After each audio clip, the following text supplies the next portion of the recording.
Bonjour. Dans notre lecture de l'Épître aux Colossiens, nous arrivons à une partie beaucoup plus pratique. Elle concerne nos relations au sein de la famille et au travail.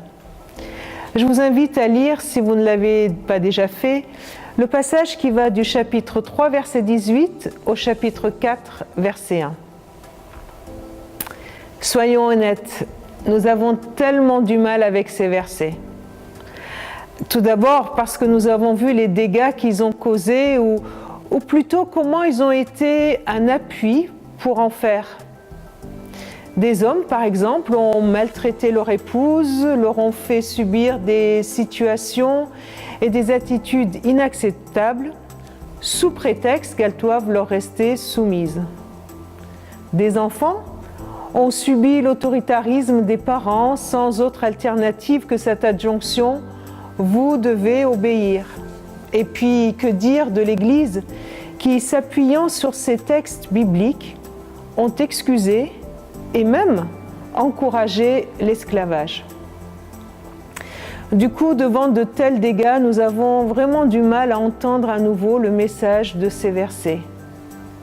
Et puis, notre raison nous vient à l'esprit et nous empêche d'écouter ces versets. Ces textes semblent être un peu archaïques.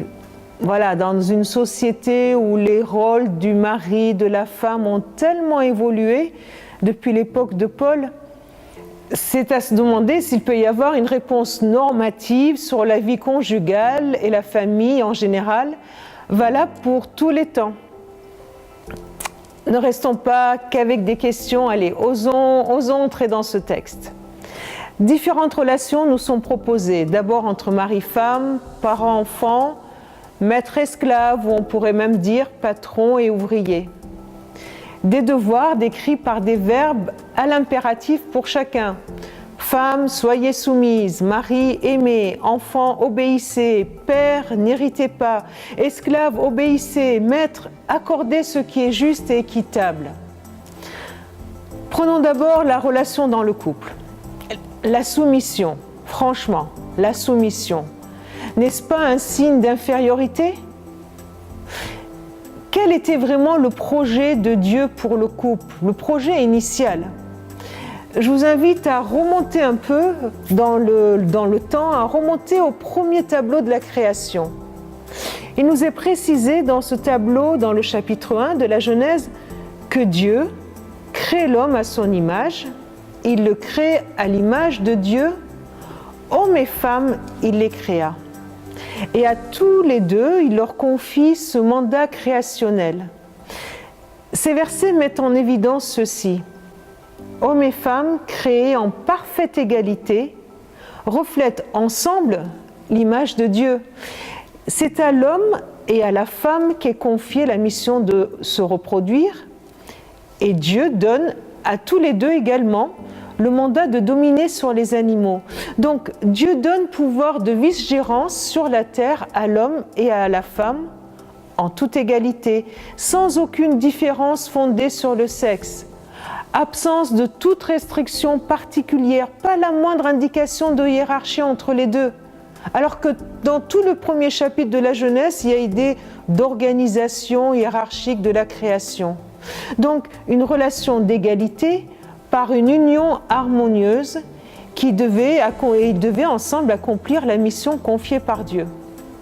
Dans le deuxième tableau de la création, cette fois au chapitre 2, nous voyons Dieu qui, après avoir créé Adam, dit « Il n'est pas bon que l'homme soit seul, je lui ferai une aide qui sera son vis-à-vis ». Donc deux mots pour décrire cette relation, aide et vis-à-vis. Allez, osons l'avouer. Avec ce mot aide, on a tellement dévalorisé la femme en pensant qu'elle n'est qu'une aide, une esclave, quelqu'un qui est là justement pour aider, un second quoi, un assistant, la petite secrétaire du coin, vous voyez. Aide vient d'un mot hébreu qui veut dire ézer, qu'on a souvent traduit par aide, secours, salut, appui. C'est ce mot qui a donné Eliezer, Dieu, mon secours. Nous trouvons ce mot employé 19 fois dans l'Ancien Testament. Et juste une petite remarque, 16 fois sur 19, le sujet du verbe c'est Dieu. C'est Dieu qui est Ézer, c'est Dieu qui est secours, qui est appui, qui est aide, et c'est cet appui qu'il apporte à son peuple. De nombreuses références nous le mentionnent. Il n'y a donc aucune notion d'infériorité dans ce terme. Dieu serait-il inférieur à son peuple? Ce Dieu qui est le Ézer de son peuple, qui vient à l'aide de son peuple? Bien sûr que non. Le deuxième terme, c'est vis-à-vis, Megiddo.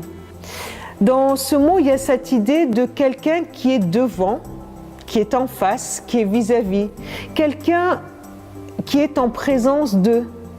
Donc la femme qui se positionne comme quelqu'un en face de l'homme, qui lui dit aussi qui il est. Un autre semblable, un vis-à-vis analogue. Si le mot aide vise l'idée de complémentarité, là avec vis-à-vis, c'est vraiment l'idée d'égalité qui est posée. Donc voilà, dans la création, nous voyons cette double intention de Dieu, une égalité entre l'homme et la femme, égalité dans l'image de Dieu, dans cette humanité partagée, dans la mission commune, et complémentarité dans une mutuelle dépendance d'aide, de vis-à-vis. Et voilà, la chute est passée par là, et la chute a eu vraiment des conséquences catastrophiques sur les relations entre Dieu et les hommes. Mais bien sûr, mais aussi entre les humains, et particulièrement entre l'homme et la femme. Une relation de dominé-dominant entre l'homme et la femme a commencé après la chute, et se poursuit jusqu'à maintenant. De même, les relations entre parents et enfants, entre maîtres, serviteurs, jusqu'au point où des hommes ont pris d'autres hommes comme esclaves, des personnes créées en toute égalité, dans la même dignité. Voilà les conséquences de cette relation brisée qui s'est installée, qui est devenue une relation de dominant-dominé. Une bonne nouvelle. Christ est venu réparer tout ce qui a été abîmé, tout ce qui a été brisé depuis la chute. Et Paul décrit la nouvelle relation dans Galates 3, chapitre 3, versets 26 à 28. Car vous êtes tous fils de Dieu par la foi en Jésus-Christ. Vous tous qui avez été baptisés en Christ, vous avez revêtu Christ. Il n'y a plus ni juif ni grec, il n'y a plus ni esclave ni libre, et il n'y a plus ni homme ni femme, car vous êtes tous un en Jésus-Christ.